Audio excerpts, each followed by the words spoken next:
Okay. Try ulit ako mag-prepare ng mushroom substrate.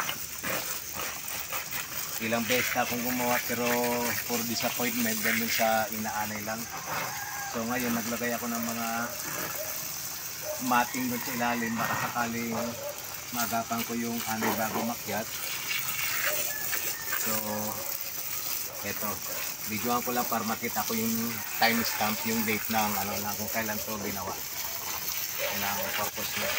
So pretty much straightforward yung mga mixes nito.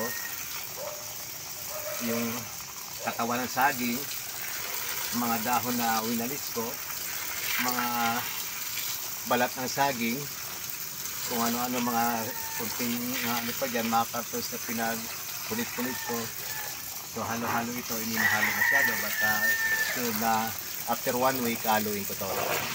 And of course, nilagyan ko ng marami-rami abo this time kasi baka sakaling may iwasan yung pag-akit ng mga who knows.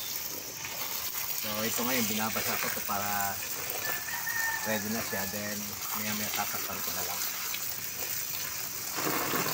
So ito lang ang kahit ko naman ibasura lang sa mga to, kahamba lang na kasama sa na pagliligpit. Iligpit ko na mula doon,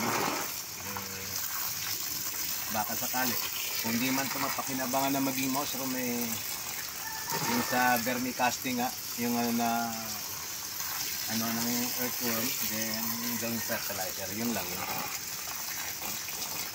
Nanghihinayin naman ako sa mga dahon na puro na lang sinusunog So ang problema nga dito sa lupa dito masyadong hindi fertile.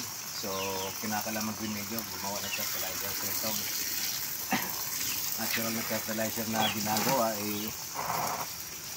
vermicasting o compost para makapag simula na gumanda-ganda yung mga pananim dito sa nadidiligan ng maayos. Pero nung panahon ng tagbaha, wala, sira lahat yung matanim. So walang natira ng mga aloe vera, oregano, buti may nag-survive pa, tanglad naubos lahat. Walang nabuhay nung mangustin. Naubos din yun? Anyway, ito naman, itong bagong project, nabanggit ko lang yun. And, okay, so tatakpan ko na to. Sana nga pag-materialize na next time. Try. Sa area namin, mukhang grabe ang infestation ng anay. Kaya, tsaga-tsaga na lang. Baka this time around gumana.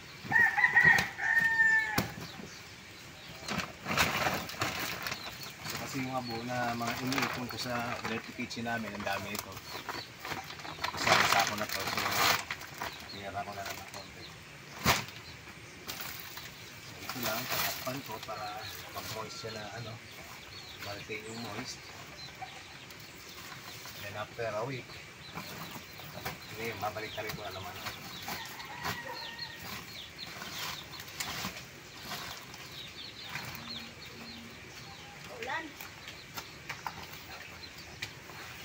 Ay, dahil. Bambuni. So, baka ginawin ang lagyan ko na ang kumot. Bago ginawin yung mushroom, kumutan ko. Diba?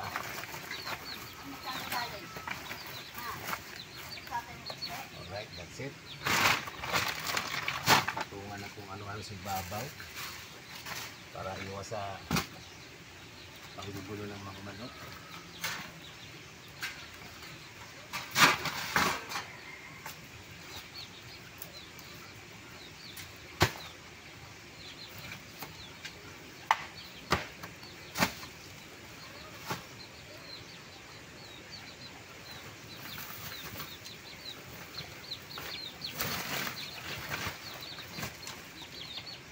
Okay na yan.